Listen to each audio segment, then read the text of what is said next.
considera actual lo que es apostólico y profético, que lamentablemente en el mundo entero por siglos se dejó a un lado. Para mí hablar de esto no es otra cosa que confirmar lo que Dios está haciendo en nuestro país. Y ahora después voy a decir por qué. Cuando nosotros vemos en 1 Corintios capítulo 12, versículo 28, vemos lo que hoy temprano decía Jaime, la constitución de Dios en la iglesia, de primero apóstoles y después profetas. Y cuando nosotros miramos esto nos damos cuenta que no es casual, porque Dios no hace nada casual. Dios no dijo, voy a hacer tal cosa y después se sorprendió viendo lo que hizo, sino que Dios desde la eternidad ve todas las cosas y así constituyó dentro de la iglesia dos ministerios que son fundamentales. El ministerio apostólico, el ministerio que decreta, el ministerio que irrumpe en el mundo del Espíritu, y el ministerio profético, que es el que vamos a ver en esta mañana. Si vamos también a abrirlo, Efesios capítulo 4, versículo 11, ahí es donde nosotros vemos de manera clara y contundente que la Biblia nos habla de lo que es la constitución de los 5 ministerios para perfeccionar a los santos para 3 cosas. Nosotros, la iglesia de Jesucristo, somos lo que la Biblia denomina los santos. Y dice que Dios constituye el ministerio quíntuple para 3 cosas fundamentales dentro de la iglesia. Primero, para hacer la obra del ministerio. Sin duda, para Dios sería muy fácil que cada uno de nosotros, cuando reciba a Jesús como Salvador, ya se puede ir a la eternidad porque tiene visado y pasaporte. Pero Dios nos deja en la tierra como sal y como luz, porque hay un propósito de Él. Así que lo primero que Dios quiere a través del ministerio quíntuple es que podamos hacer la obra del ministerio, punto número 1. Punto número 2, edificar el cuerpo de Cristo. Y punto número 3, para no ser niños fluctuantes. Muchas veces cuando uno se convierte es niño espiritual. Como niño espiritual comete errores y con los años va tratando de ir mejorando, de ir eliminando cosas de su vida, convicción del Espíritu Santo, y una persona va creciendo. Bueno, una iglesia, cuando no tiene en su seno la actividad de los 5 ministerios, puede llegar, según este pasaje de Efesios, a correr el riesgo de ser llevado por vientos de doctrinas. Por eso en el siglo XVIII comenzaron a aparecer, y sobre todo en el siglo XIX, una cantidad de grupos, 22 grandes grupos religiosos. De la gran mayoría de ellos salieron del cristianismo, ya lo decía hoy temprano Jaime, pero esos grupos religiosos tergiversaron la Biblia y no hubo una iglesia que se levantara para decir eso es un error. Obviamente que sí, hubo resistencia, y hasta el día de hoy nosotros vemos que hay gente que dice esto es un error doctrinal, aquello es un error doctrinal. Pero sabe que cuando Dios traza la historia de la iglesia, Dios traza la vida de la iglesia, también el enemigo traza una línea paralela para tratar de confundir.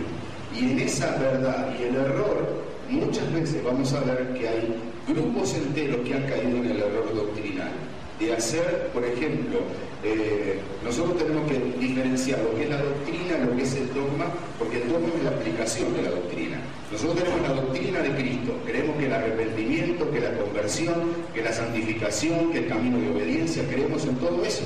Creemos que una persona cuando se convierte, una vez que lo confiesa, el paso siguiente es el bautismo. Todo eso lo tenemos muy claro como doctrina fundamental. Si viene alguien y nos dice, usted no necesita recibir a Cristo, usted solamente tiene que creer en Dios, nosotros decimos ahí un error doctrinal.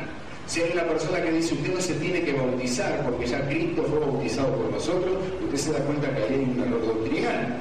Pero el gran problema que está viendo, que a veces parece que la doctrina es correcta, pero lo que es incorrecto es el dogma, es decir, la aplicación de la doctrina hecha a un culto. Y vemos en ese culto que muchas veces hay desórdenes, hay desbordes, hay una cantidad de cosas que hacen que no fluya el poder del Espíritu Santo. La doctrina es buena, sí es buena, pero es malo el dogma, es mala la aplicación, está mal lo que están haciendo. Cuando yo miro estas 3 cosas me doy cuenta de que una iglesia que no acepta los apóstoles, los profetas, los maestros, los evangelistas, los pastores, es una iglesia que sufre por falta de autoridad. Y ahora les voy a empezar a decir algunas cosas más que han pasado en Uruguay. Restaurar es poner en función es algo dejado de lado. ¿Cuántas veces de repente uno encuentra algo que había dejado archivado por allá, y de repente una silla, una mesa, lo que fuere, y empieza a restaurar? Y sabe, creo que en cualquier parte del mundo algo antiguo y restaurado sale mucho más caro que algo nuevo. Antes capaz que se usaban mejores materiales, pero qué bueno es cuando uno de repente ve un piano restaurado. Y uno dice, este piano tiene 70 años, pero se restauró y hoy entero de manera diferente. En Uruguay no se pudo restaurar el ministerio apostólico y profético. ¿Por qué no se pudo restaurar? Porque no se pudo restaurar donde no había. En Uruguay no existía. Así que tuvo que haber, desde hace unos años atrás, el reconocimiento al ministerio apostólico y luego al ministerio profético. No sé si me va entendiendo. Hay una realidad que pasa dentro de la iglesia. Todos profetizamos, pero no todos son profetas. Todos profetizamos, aunque el oficio del profeta es otra cosa. Muchas veces aquella señora que se sienta en el último banco de la iglesia, un día Dios le trae un sueño. Y viene y le dice al pastor, pastor, yo tuve un sueño. Y este sueño era así, así, así, así. Dios la usó en una profecía. Dios puede usar a cualquier persona de nosotros a través de una revelación, a través de un sueño, a través de una palabra. A veces son palabras de advertencia, a veces son palabras que a uno le abren un poco los ojos de la realidad que puede venir. Y Dios no necesita en ese momento traer un profeta de oficio, usa a una persona. Así que cualquiera de nosotros que está aquí, solamente por decir Cristo viene, está profetizando algo, porque está diciendo algo que va a pasar. Pero yo quiero decirle 7 características, y voy a ser breve, voy a respetar obviamente el tiempo, esto está muy comprimido para que podamos entenderlo. Porque en Uruguay, cuando abrimos el espectro para decir, bueno, vamos a empezar a considerar y a creer que Dios es el que puso los ministerios dentro de la iglesia para edificarla, así que no podemos dejar de lado el ministerio profético. ¿Sabe lo que empezó a pasar en Uruguay hace unos años atrás? Empezó a ser invadido por diferentes ministerios proféticos. Y en Uruguay hay algo que uno no pregunta antecedentes de nada. Así que cuando venía un profeta, venía un pastor y decía, mirá, viene un profeta de Argentina, va a estar una semana acá en Uruguay, ¿qué día te parece llevarlo a tu iglesia? Y un pastor nos decía, bueno, pero ¿quién es? ¿Quién lo levantó? ¿Quién lo reconoció en el ministerio profético? ¿Por qué viene a Uruguay? ¿Es que Dios lo manda o no lo manda? ¿Sabe lo que empezó a suceder en estos primeros años del ministerio profético para reconocerlo en la iglesia? Empezaron a venir profetas de todas partes. Y muchas veces los profetas en realidad no eran profetas. Eran personas que simplemente querían ir a otro país y desarrollar en otro país el ministerio que ellos querían.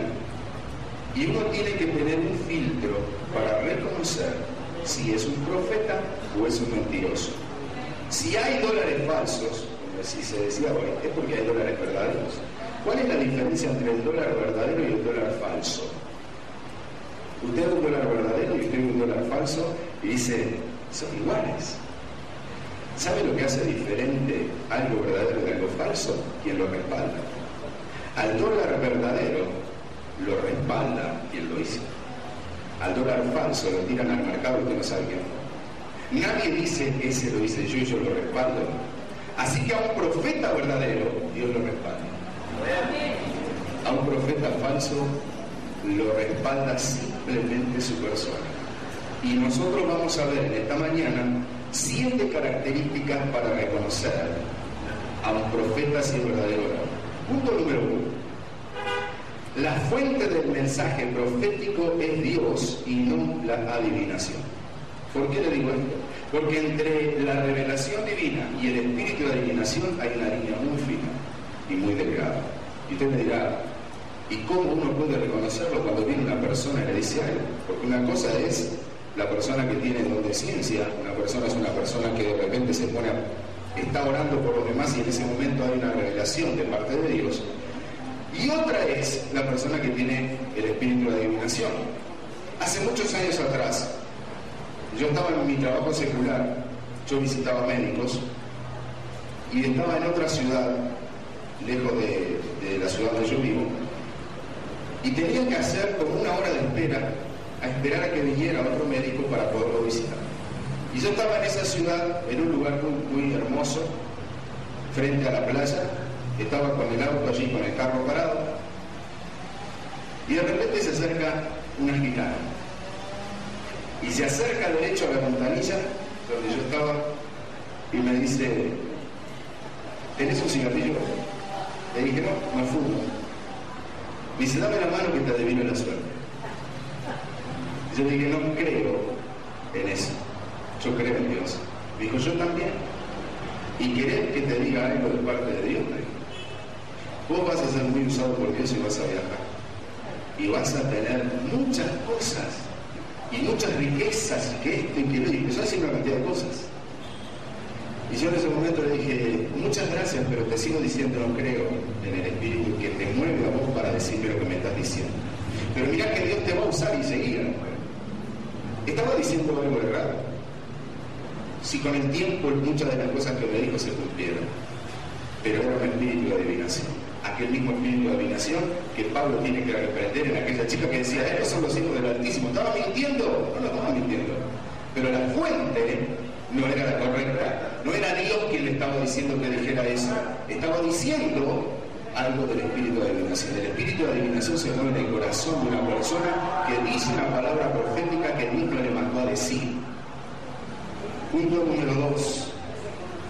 El profeta verdadero nunca adapta su mensaje a los deseos de la gente. Jeremías 8:11, Ezequiel 13:10. Los falsos profetas daban mensajes y obtenían popularidad y dinero.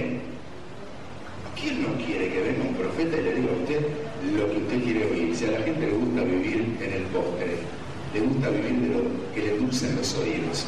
Le voy a contar una historia que pasó hace poco tiempo atrás.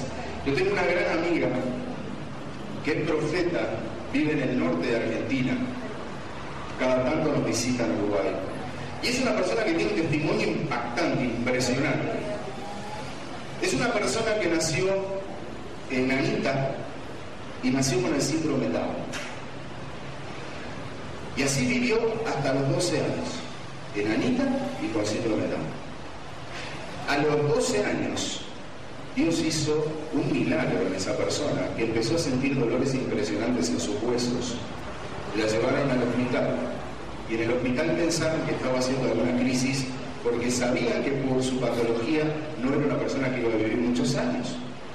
Y estaba en una camilla gritando, me duelen los huesos, me duelen los huesos. Y los médicos no pudieron entender que en 40 minutos esa mujer empezó a crecer, esa niña empezó a crecer, y le empezaron a estirar sus huesos. Hasta que esa persona creció y hoy mide 1,55 m. Quedó normal. ¿Sabe lo que hizo Dios, hermano?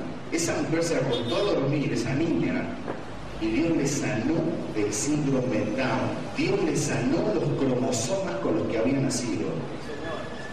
Y esa persona quedó totalmente normal. La gente que la conocía en el norte de Argentina, en Salta, no podían entender que esa mujer que esa niña hubiera quedado completamente sana. Ellos conocían a una enanita Down.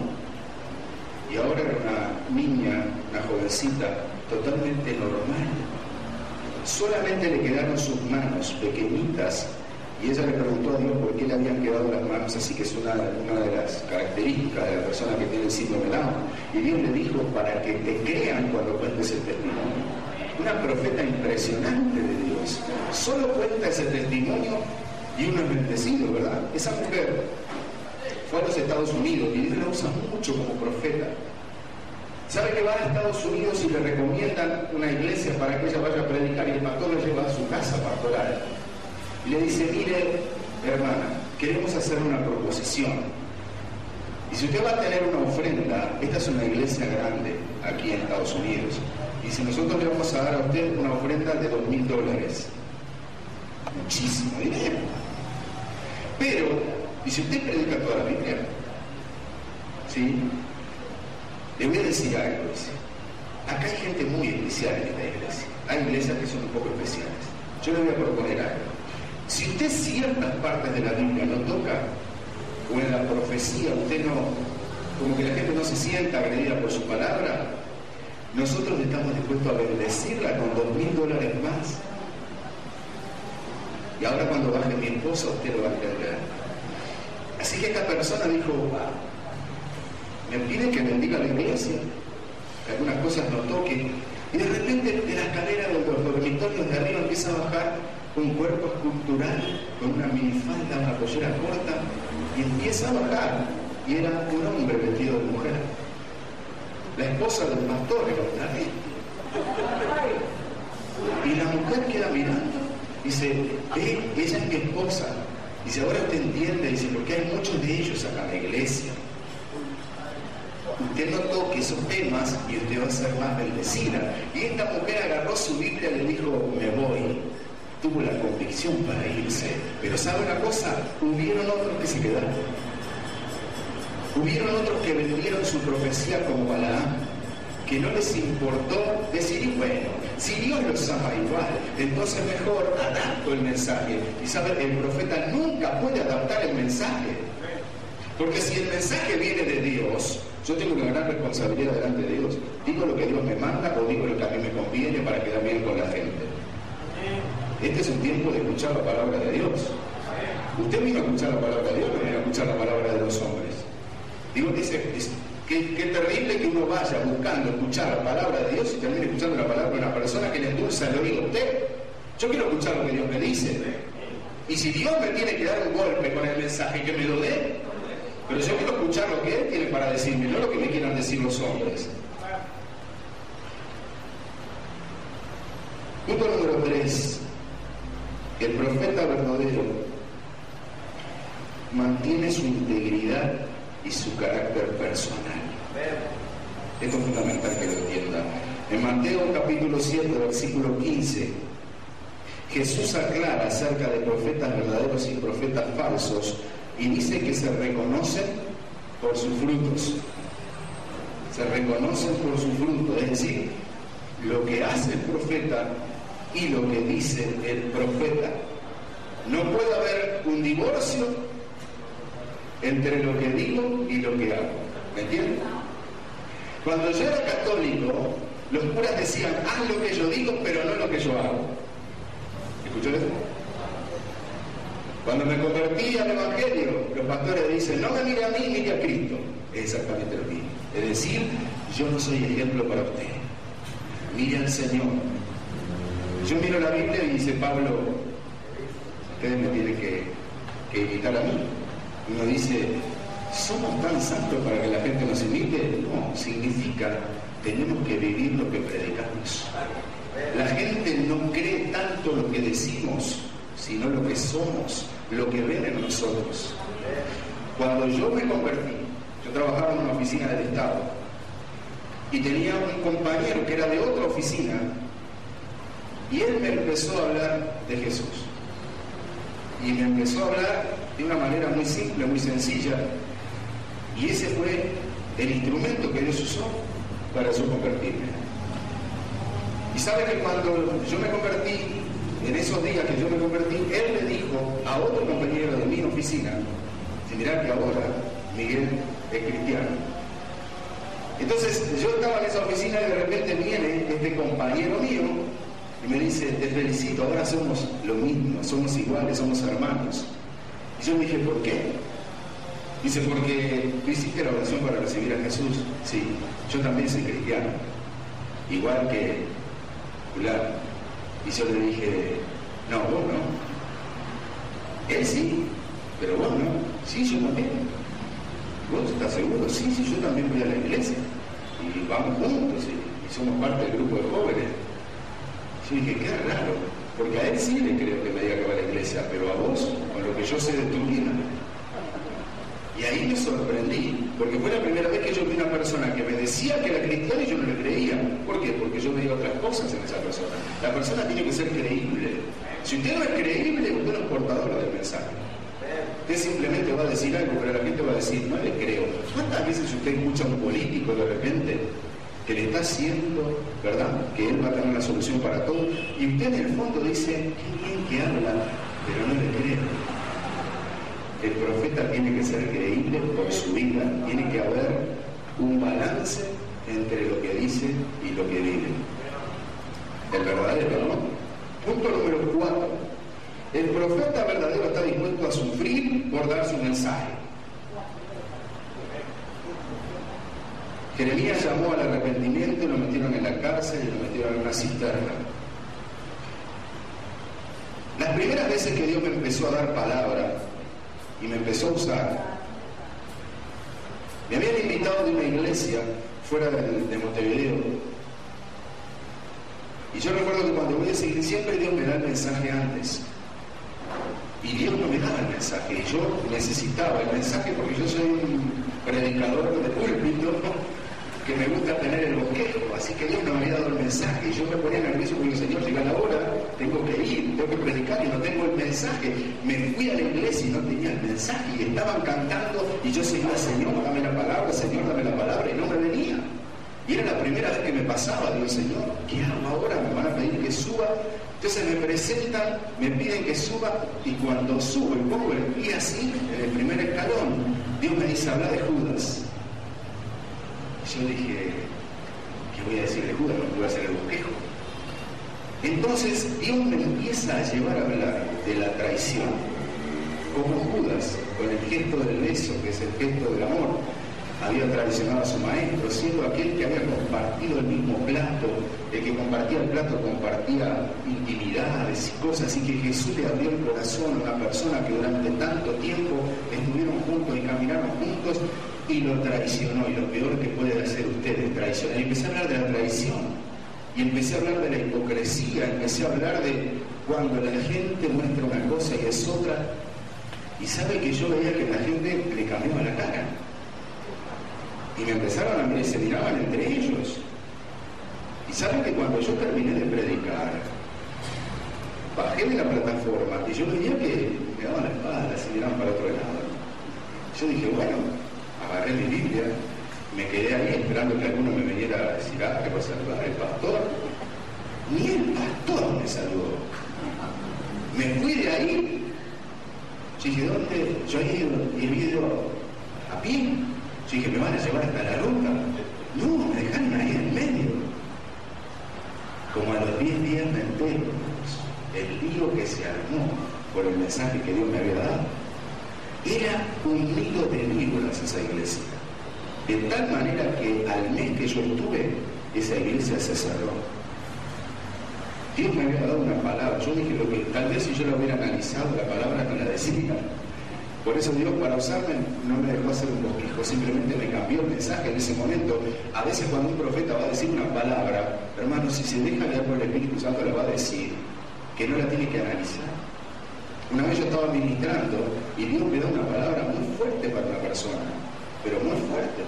Y yo quería retener la palabra, porque yo decía, si le digo esta palabra se me va a ofender. Pensé en esa micra de segundo, pensé, si yo le digo lo que Dios me está diciendo que le diga, y Dios no quiso frenarme, le tuve que decir a esa persona todas las cosas que después en poco tiempo se fueron cumpliendo en la vida de esa persona.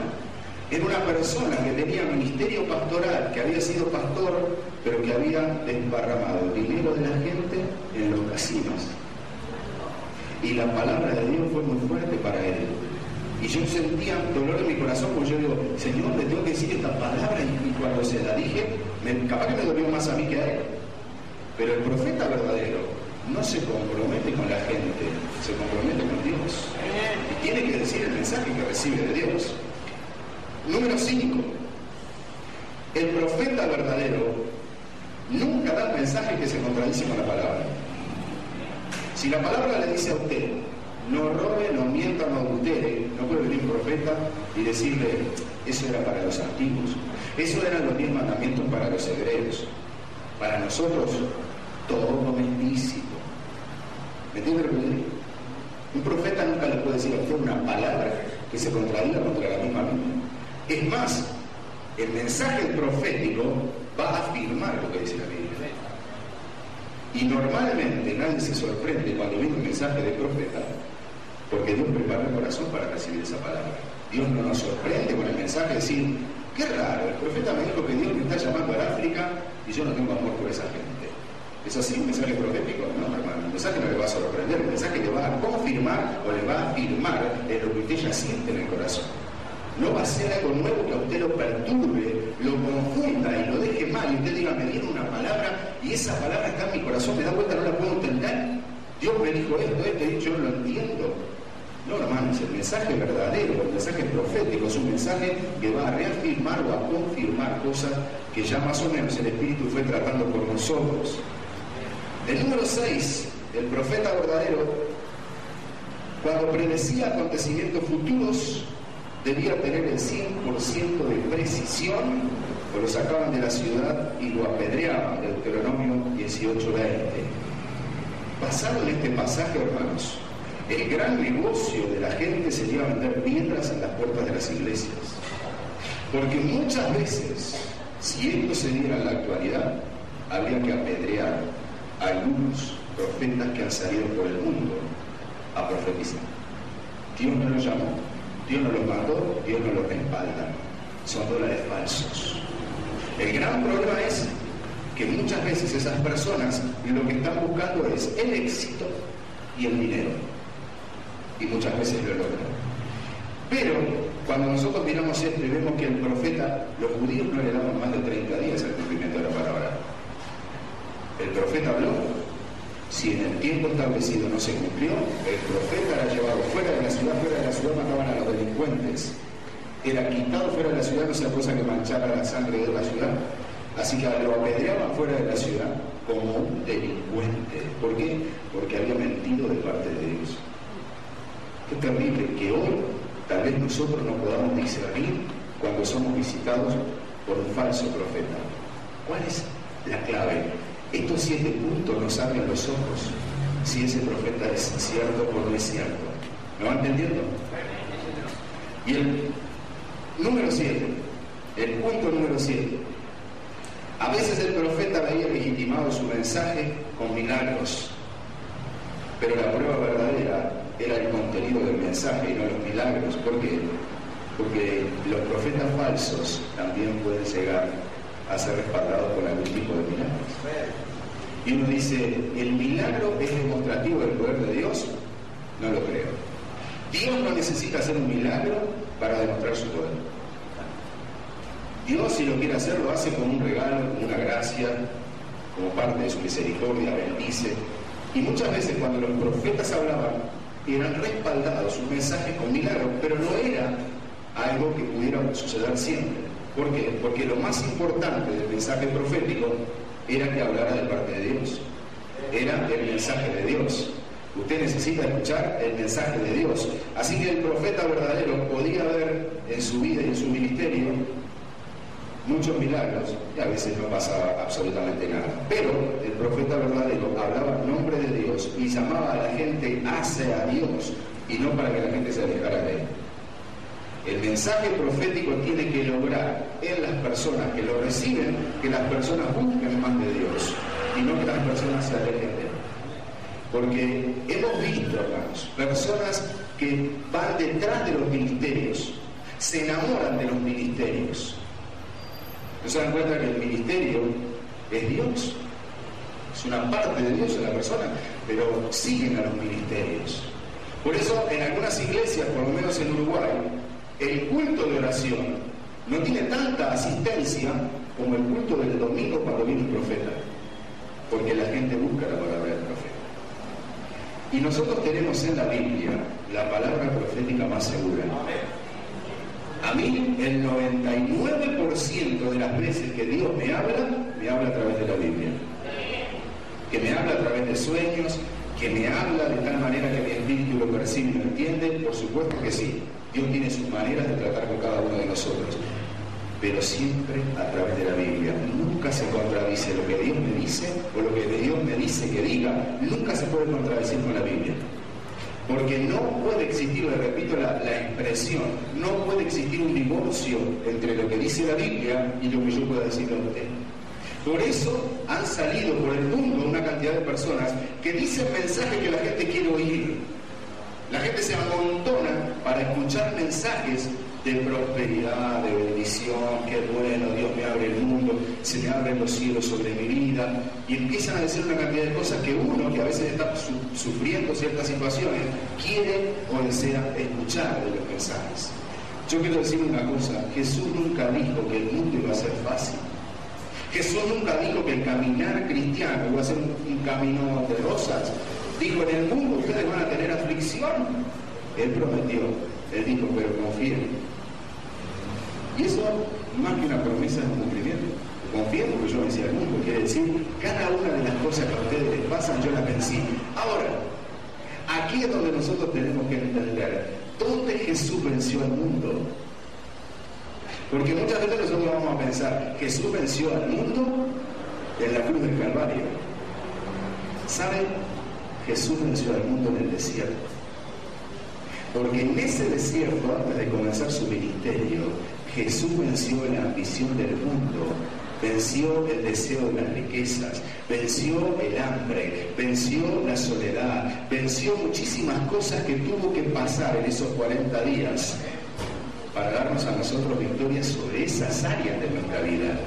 En la cruz del Calvario Él logró el perdón para nosotros. En la cruz del Calvario logró, como dice Juan capítulo 1, que nosotros pudiéramos ser hechos hijos de Dios. En la cruz del Calvario hubo el pacto eterno de salvación sobre nosotros.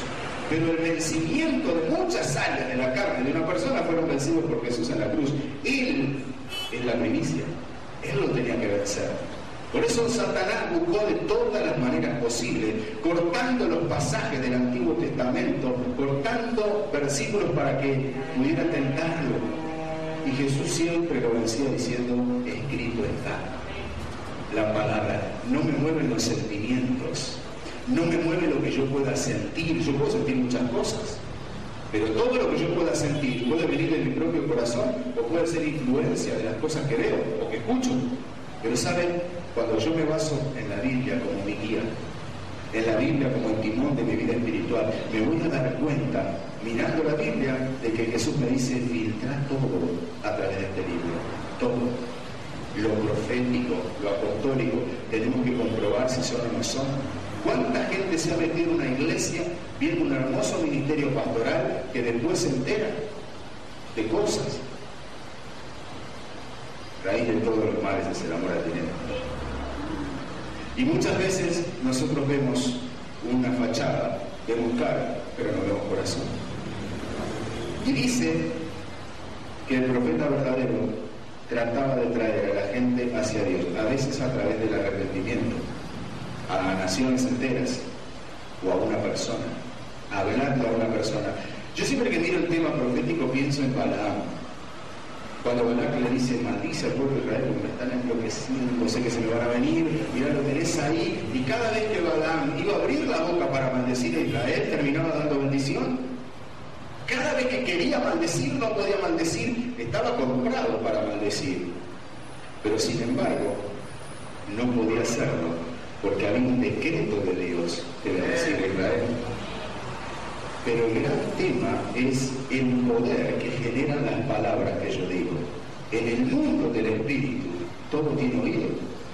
Por lo tanto, las palabras que yo digo son las que el mundo espiritual capta. Y nosotros no nos damos cuenta en el plano de lo natural de las cosas que están sucediendo en el plano de lo espiritual. Por eso nuestras palabras están siendo permanentemente grabadas, están siendo permanentemente escuchadas en el mundo espiritual. Esto es terrible.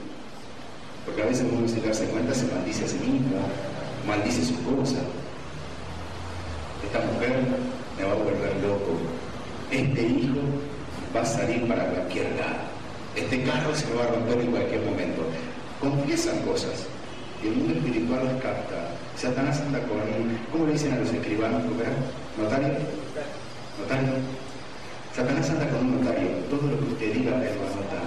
Él se maldijo, él maldijo a su hijo. Una vez venía una señora, pastor, yo ni oro por mi esposo, porque él es un borracho. Nunca se va a convertir. Y yo le dije, pero usted lo mató, lo maldijo. Y dice la Biblia que usted le santifica a él, porque son una sola carne, yo lo veo como una sola. Así que usted no maldiga más a su esposo. Usted tiene que decir, cuando él está dormido, Señor, este va a ser un siervo de Dios. Él se va a convertir y te va a servir. Y sabe, pasó el tiempo y esa mujer lo empezó a hacer.